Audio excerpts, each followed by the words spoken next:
আজকের গল্প মতিঝিলের ভূত। ঢাকার মতিঝিলের বেশ জনপ্রিয় আবাসিক এলাকা।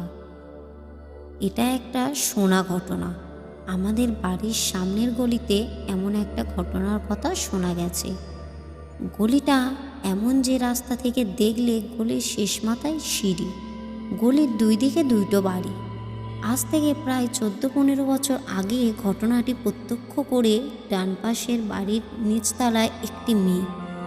একদিন রাতে ওই মেয়েটি ঘুমাচ্ছিল। রাতে প্রায় 4টের দিকে মেয়েটি একটা মহিলার পায়ে নুপুরের আওয়াজ পায়। নাচিয়েরা পায়ে নুপুর পড়লে যেমন আওয়াজ হয় তেমন। তো সে পাত্তা দেয় না, ভেবেছে ঘুমের মধ্যে কে না কি শুনেছে, এসব ভেবে ঘুমিয়ে পড়ে। পরদিন রাতে একই সময় সে আবারও ওই আওয়াজ পায়। এবার সে একটু আগ্রহী হয়। তার রুমের একটা জানালা ওই গলির দিকে মুখ করেছিল। জানালা খুলে তাকালে গলির অনেকখানি দেখা যায়। সে জানালা খুলতেই তার রুম আলোতে ভরে যায়। আলো সয়ে এলে সে দেখতে পায় গলিতে একটা মহিলা সাদা নাচের কাপড় পরে নুপুর পায়ে হাঁটছে। ওই কাপড়ের উজ্জ্বলতায় পুরো গলি আলোতে প্রায় ভরে গেছে। মহিলাটা গলির এ মাথা থেকে একবার ও মাথা যাচ্ছে আর আসছে, আর তার মুখে ছিল এক অদ্ভুত হাসি। তবে তার চোখে ছিল ভয়ানক, ঠিক গোলাকার, মণি হালকা সাদা এবং লম্বাটে। মেয়েটা হঠাৎ করে মহিলাটার চোখের দিকে তাকাতেই সম্মোহিত হয়ে যায়, যেন ওই চোখে তাকে এক্ষুনি গিলে খাবে।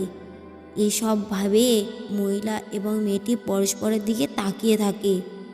এভাবে কিছু সময় পর ওই মেয়েটার মা ঘুম থেকে জেগে ওঠে আর মেয়েটাকে ওভাবে জানলার বাইরে তাকিয়ে থাকতে দেখিয়ে ডাক দেয়, কিন্তু মেয়েটা সম্মোহিত হয়ে থাকে। তখন তার মা তাকে একটা ধাক্কা দেয়। এবার মেয়েটা হকচকিয়ে ওঠে। আবার যখন সে জানলার বাইরে তাকায় তখন মহিলাটা নাই। মেয়েটা পরের দিন তার মাকে সব কথা বলে, কিন্তু তার মা পাত্তা দেয় না।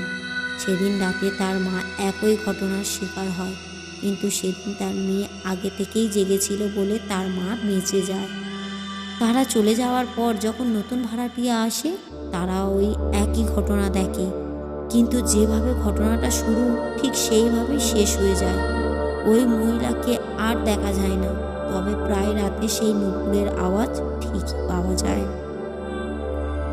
গল্পটি কেমন লাগলো কমেন্ট করবেন এবং একটা লাইক করবেন। আরও নতুন নতুন গল্প পেতে চ্যানেলটিকে সাবস্ক্রাইব করবেন।